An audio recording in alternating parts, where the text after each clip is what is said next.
যখন আমি বারাইপুর থেকে বসে গড়িয়া থেকে একজনের জায়গা দিয়েছি, জায়গা দেওয়ার পরে উঠে দাঁড়িয়েছি, যে দিদিটার ছেলে দুটো কিডনি ড্যামেজ হয়ে গেছে ওর সাথে কথা বলছি। তখন পাশের সিটের ওই পারের সিটে থেকে ওই গলিতে কোণে বসেছিল, ওরা তিনজন গল্প করছে, আমরা দুজন গল্প করছি, কথা বলছি। আমাকে বলছে, এই আমাদের দিকে তাকিয়ে তাকিয়ে কি বলছে আমি বুঝতে পারিনি। ফের বলছে যে তোমার বলছি, আমাদের দিকে তাকিয়ে তাকিয়ে কি বলছো। আমি তখন বললাম, আমি কেন তোমাদের দিকে তাকিয়ে তাকিয়ে বলতে যাব? আমার কি খেয়ে কাজ নেই? সকালবেলা আমরা আমাদের মতন কথা বলছি, তোমাদের কথা কেন বলতে যাব? তখন গালাগালি দিচ্ছে ওই মোল্লানি। আমি তখন ও তখন আমাকে বলছে তোর গলা ছিঁড়ে নেবো। তাই বলি, তা তুই ছিঁড়ে দেখ, তোর কথা বলিনি, তুই তুই আমার কে আছিস তাই যে তোর কথা বলতে যাবো এই সকালবেলা? আমি আর তুই থাকিস ওপারের খোপে, আমি থাকি এপারের খোপে, আর তোর কথা আমি বলতে কেন যাব? তখন বলে গলা ছিঁড়ে নেবো। তাই বলি ছিঁড়ে নে দেখ। তখন পিছনের মোল্লানি ও আমার পিছন থেকে ভিডিও কল করছে, না ও জিআরপিকে রেকর্ডিং করে শোনাবে, মিথ্যে সাক্ষী দিয়ে এসেছিল, জিআরপিকে শোনাবে, রেকর্ডিং করছে। আর বলছে, এই আমার ভাতারে তোর কোলে শোয়াবো। তা আমি তখন বললাম, তোর ভাতারের মুখে মুতি আমি রে, আর আমি যদি ওর ভাতারের কোলে শোবো তাহলে ও কার কোলে শোবে? এই উত্তরটা যদি আমি ওর থেকে নিতাম, আমি বোকা বলে উত্তরটা আমি নিইনি। আর ওই মোল্লানি গরু খেকো মোষ খেকো খেয়ে হয় না, আমার হাতের মাংস ছিঁড়ে খেয়েছে, ও আমার ভিডিও কল করছে।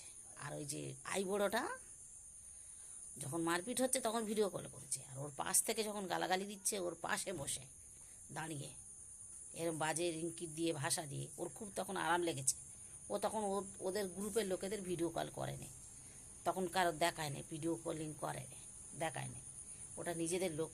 আর আমরা অন্যজন, আমি যদি ওর ভাতারে কোলে শোবো তা ও কার কোলে শোবে? বাবুদের বাড়ি কাজে যাচ্ছে, রাস্তায় তালি ওদের কি ধরা আছে? চরণ থেকে একজন উঠে বলতেছে, এই তুই ওর কথা বলিস নি তো বলবি, তোর বলিনি। আমি ও আমার কে আছে তাই ওর কথা বলতে যাব? তখন বালিগঞ্জে নেমে পরোটা দোকানের সামনে আমার মুখের ওপর আঙুল তুলে বলে, তো নাক ফাঁক পাঠাবো আমার, বলতে এই তুই বলিনি বলবি। আমি কেন বলতে যাবো? ও আমার মাসি আছে তাই যে আমি লোকের কথা কইতে যাবো? সকালবেলা আমরা তো গল্প করছি, ওরা গল্প করছে, আমি কি জিজ্ঞেস করেছি যে তোমরা কার আমাদের কথা বলছো? ওই আমি জিজ্ঞেস করিনি। আমরা গল্প করছি একটা ছেলের কিডনি ড্যামেজ হয়ে গেছে, কীভাবে বাঁচাবো, কীভাবে, আমরা সেই সব গল্প করছি। ও তখন বলছে পথের দিকে চেয়ে হাঁটবি, ওই চরণের ওই দুর্গা মাসির গঞ্জি আমার বলছে পথের দিকে চেয়ে হাঁটবি। আমি কেন তোদের খেয়ে বসে আছি পথের দিকে চেয়ে হাঁটবো? হ্যাঁ, আর আমি ওর দিকে তাইকে বলতেছি, কি কার দিকে তাইকে বলতেছি, তোরা সেটা জেনে আছিস? হ্যাঁ, আমরা একটা অন্য মনস্কামনা নিয়ে, একটা ছেলে দুটো কিডনি ড্যামেজ হয়ে গেছে, তার মা কাঁদতেছে, আমরা সকালবেলা দুটো কথা বলছি তার মার সাথে, ওরা গাল বেরিয়ে বেরিয়ে সেই ওপারের খোপে বসে থাকে, সেই কোণে বসে থাকে, 50 জনের ওপারে বসে থাকে, সেখান থেকে গাল বাড়িয়ে চড়কে বলে আমার নামে কি বলতেছে, আমাদের নামে কি বলতেছে, গলায় একগোছা করে তুলসীর মালা পড়ে হরে কৃষ্ণ নাম না নিয়ে সকালবেলা ওর ভাতারের আমার কোলে শোয়াচ্ছে। ওইসব ব্যাটা খাগিদের তাহলে কি বলতে ইচ্ছা করে? আর ওই মোল্লা চুদি আমার পেছন থেকে ছবি ভিডিও কল করতেছে। আর ও যখন গালি দিচ্ছিল, আর ওই যে আই বড় মাগিটা, ও হচ্ছে কি চাকরি করতে যায়, ও তো লোকের সর্বনাশ করতে যায়, যা দেখলাম। ও তো খাতায় নাম দিয়েছে ওটা সব তাই যায় না, তো ওরা উঠতি মাত্র আমাদের বাসার থেকে দুজন তিনজন উঠি সব পাততলায় বসে থাকে, নিচেতে নেই, ওদের পাততলায় আমাদের বসে থাকতে হয়। আর আমাদের বলে দিচ্ছে বারাসাতে রেন্ডি, কোন এন্ডি এনেছে, কোন একটা নতুন লোক যদি ঢুকেছে রেন্ডি রেন্ডি করে গালাগালি দেবে। কেন জয়নগরের ওপার থেকে সব সতী আসে, আমরা দেখি না ওরা কোথায় কার সঙ্গে ঘোরে না ঘোরে? আজ 20 বছর ওই বগি যাচ্ছি, কোনো দিনের অশান্তি নেই, ঝগড়া নেই। আর এই হালিকলে ওরা এই লকডাউনের পরে ঢুকে এরকম যে কথা বলে, যে ইয়ে করবে। আবার বলছে আমাকে গোপাল পুজো করে, গোপাল পুজো করি করতে আমি ওর মুখের ভাষা বার করি না, ওরকম কারোর গালাগালি দিই না। আমার পাঁচ তলায় ইঞ্জেকশন, আমার তিনটে পেটে অপারেশন, আমি চোখ মিলে অর্ধেক দিন তাকাতে পারি না, উঠতে পারি না, কাজ করতে পারছি না।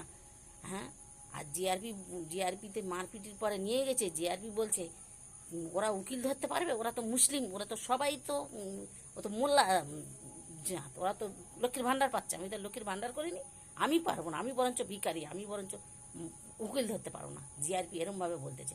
কেসটা করলো না, করতেও দিল না। 2টোর সময় 7টা থেকে 2টো পর্যন্ত বইছে রেখেছে, 6:30 থেকে। আর আমি একটা অপারেশন রুগী, জিআরপি আর আমার আর ঠের দিচ্ছে, 5, 6, 7 জন মেরেছে, জিজ্ঞেস নেই, বাদ নেই, কিছু নেই। আর টিএমসি অফিসে, আমি পার্টি অফিসে গেছিলাম প্রতিমা মণ্ডলের কাছে, সেগুলো সব পরে বলবো। এইরমভাবে গালাগালি, এরমভাবে মারপিট, বন্ধুরা এরকম যদি তোমাদের কেউ মারে, কোনোদিন জিআরপিতে যাবে না। প্রথমে মেডিকেল কাগজ বানিয়ে সঙ্গে সঙ্গে কেস করে দেবে ওই সব ফোন চোরগুলো। ওরা লোকের বাড়ি কী কাজ করে খায়, এই মুসলিমগুলো আর এই হিন্দু, এই মুসলিমগুলো। আমি যদি কোনোদিন ছবি করে কোনো মিডিয়া যদি আমার সাহায্য করে, এবিপি আনন্দ, মোদী সরকারকে বলছি, যদি আমার সাহায্য করে, এই চোরগুলোর আমি তুলব। এই চোরগুলো আমার সর্বনাশ করে দিয়েছে, জীবনে মেরে আমার আজ ঘরে বসে খেয়েছে। আমি 1 পয়সা ইনকাম করতে যেতে পারছি না, আমি ঘরে বসে আছি আজকে।